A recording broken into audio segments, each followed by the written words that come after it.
Sveiki visi, šiandien žiauriai liūdna diena, tiksliau naktis, nes dabar yra naktis. Užgesinčiau, čia vat yra langas, nes dabar užgesinčiau šviesą. Čia tik ekranas matosi, dabar pas mane yra 23:35, tai čia yra nenormalu, bet kadangi aš tiesiog neturiu ką veikti ir aš miegot beveik nemiegot, nes tiesiog, ne tai, kad man kankina, bet aš tiesiog nemiegu ir viskas. Aš nenoriu miegoti, o aišku, aš užmiegu ir visa kita, kai atsigulu, aš visą laiką užmiegu ir šiaip aš nemiegu. Vasarą, visą vasarą aš beveik be miego. Tai jo. Tai apie kągi mes galim pakalbėti. Gerai, žodžiu, pakalbėsime apie, čia mano televizorius, apie vieną dalyką labai skaudų ir žiauriai blogą, apie patyčius. Taip, žinau, tai nėra labai geras dalykas, tai what the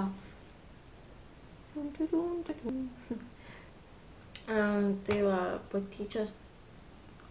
Man pavyzdžiui, tai klausimas, dėl ko? Dėl to, kad tu esi kitoks. Mes esam panašus, bet ir tuo pačiu tokie. Mes panašus tik tais dėl to, kad mes tokie panašus, tai dėl to, kad esam Dievo tipo kūriniai. Aš nežinau, aš tiesiog tai pasakiau, nes aš nelabai tikiu Dievu, bet tai kas tiki, tai tikrai neįsižeiskit, bet tiesiog mano nuomonė. Ir aš nežinau, ar man jo tikėt, ar man jo netikėt, tai jeigu tikėt, tai pasakykit komentaruose. Žodžiu, gerai, tai kodėl aš sugalvojau šitą temą, nes ką tik, nes dėl to, kad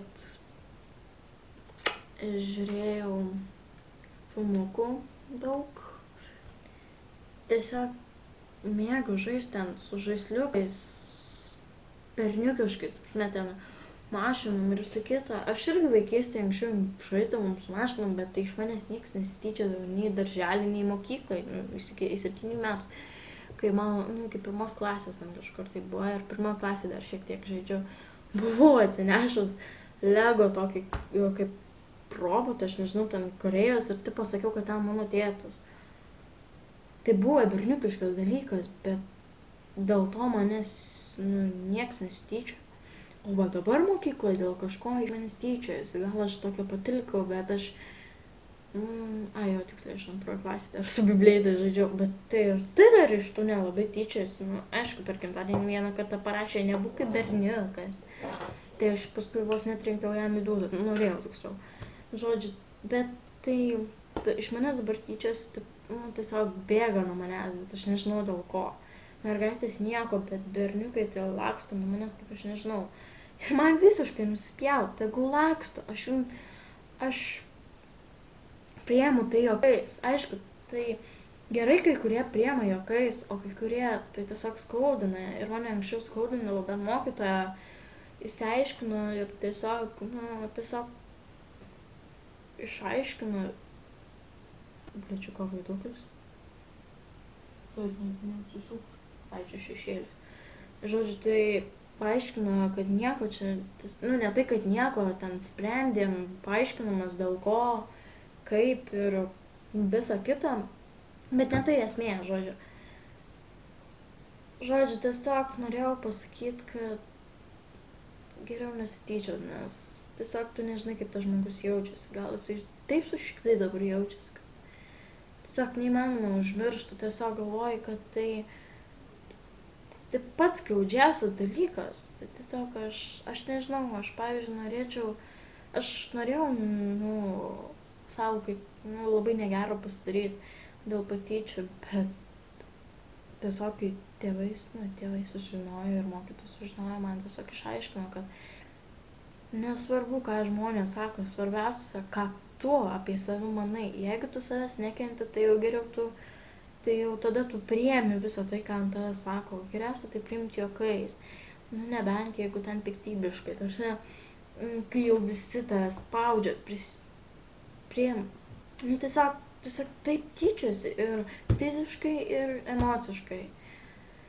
Tai o aš tada žinau, kad nežinau, tiesiog reikia skambinti į vaikų liniją 116 111 arba ten į jaunimo liniją, tiksliai dabar nežinau, bet galiu pasakyti.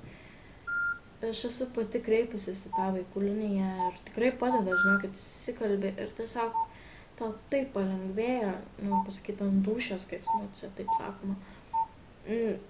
Aš tik galvoju, kad iš manęs tyčias dėl to, kad aš esu leveka. Lieva tipo, ale. Gal aš ir esu lieva, gal aš čia dabar tiesiog kažką čia veikiu prieš šitą kamerą, gal mane dabar vis už kameros keikia, bet kad aš kuriu šitus vlogas, bet tiesiog aš neturiu kito, galima sakyti, hobį ir tiesiog aš norėjau, kad pasidalinti ir